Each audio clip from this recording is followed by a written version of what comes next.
Illness caused by poor or improper food preparation or contaminated water is a real danger.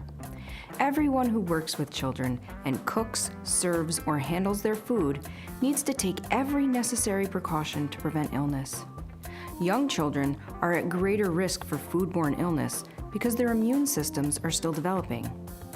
Bacteria are tiny organisms that can only be seen with a microscope. These tiny villains are the primary cause of foodborne illness and are just about everywhere. They're in the air we breathe, on kitchen counters, on dishes and silverware, in the water we drink, and on the food we eat. In this segment, we'll talk about and demonstrate the proper techniques for food handling, food storage, and food preparation. An important point to remember when applying these techniques in your program is when in doubt, throw it out. Never purchase foods that appear to be in poor condition. Cold foods should be cold to your touch. Ooh, that's cold. Frozen foods should be frozen rock solid. That's really frozen. And you should never use any foods that are in damaged containers. Yep, that's scented. Make sure you check the expiration dates on foods to be served in the program. Yep, too late. That is some old food right there. And never use them after the recommended date. This one's expired. Only use pasteurized milk, milk products, and fruit juices. This looks good. So hungry. That looks yummy. There are contaminants in unpasteurized foods that pose a serious health risk to young children. Hey you, that's bad stuff. This doesn't look right. When you're checking out at the store, ask for the raw meats to be packaged separately from other foods, especially fruits and vegetables. Make food shopping last on your to-do list. The foods you've just purchased must be taken to your program immediately. If you travel a long distance to the store, you may want to use a cooler to transport your groceries. Follow these steps for food safety. Wash your hands thoroughly before putting food away.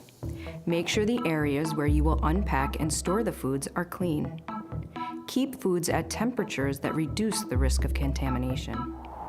All frozen foods must be stored at 0 degrees Fahrenheit or lower. That's very cold.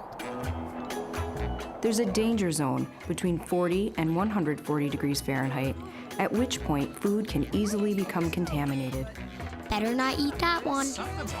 Keep the temperature in your refrigerator below 40 degrees Fahrenheit. You gotta keep it cool, man. Put your frozen and cold foods away first. Then you can prepare all the fresh foods for storage in your program. Keep it very, very organized. Always wash fruits and vegetables Nice and clean.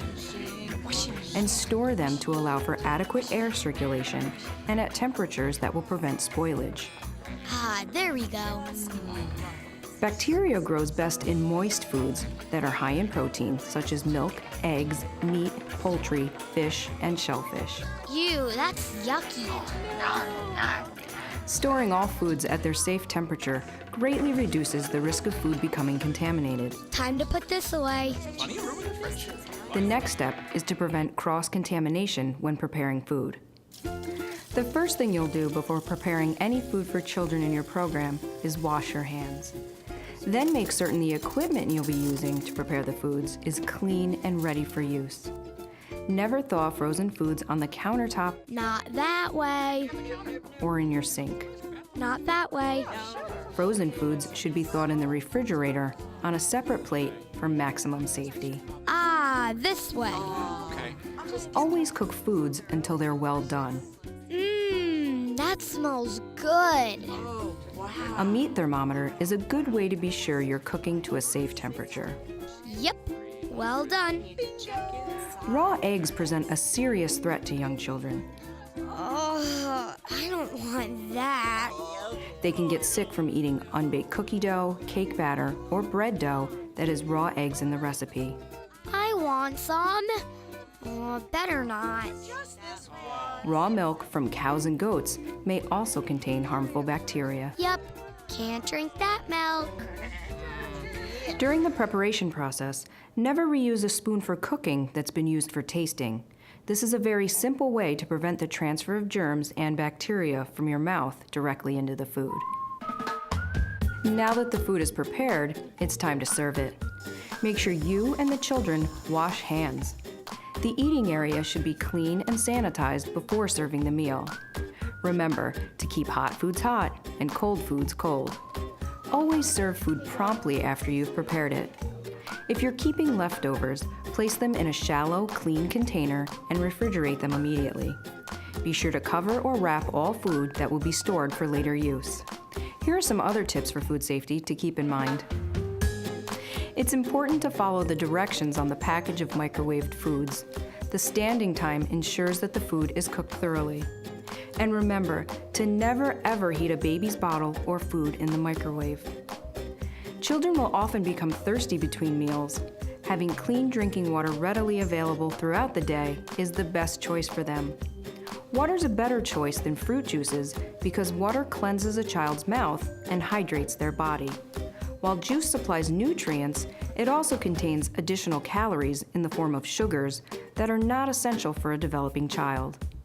While many small items like toys with small parts, coins, balloons, pen or marker caps, crayons, and small stones can be choking hazards, food is the most common cause of non-fatal choking in young children.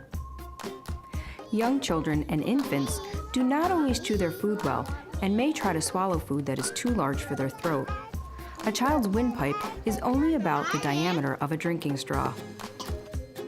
The USDA recommends food that is round, tube-shaped, small, hard, thick and sticky, smooth, slippery, or easily molded to stick to the airway should not be given to children under the age of 4. Some foods that are common choking hazards include hot dogs, whole grapes, and hard or sticky candy. Here are some ways to reduce the risk of choking on food. Cut foods like hot dogs and grapes into small pieces. Remove seeds and pits from fruit. Spread peanut butter thinly on crackers or mix with applesauce and cinnamon and spread thinly on bread. Remember, always provide children competent supervision by sitting with them when eating. A choking child might not make any noise, so encourage children to eat slowly and model this yourself. By following these simple steps, you can provide safe and healthy meals and snacks to the children in your care.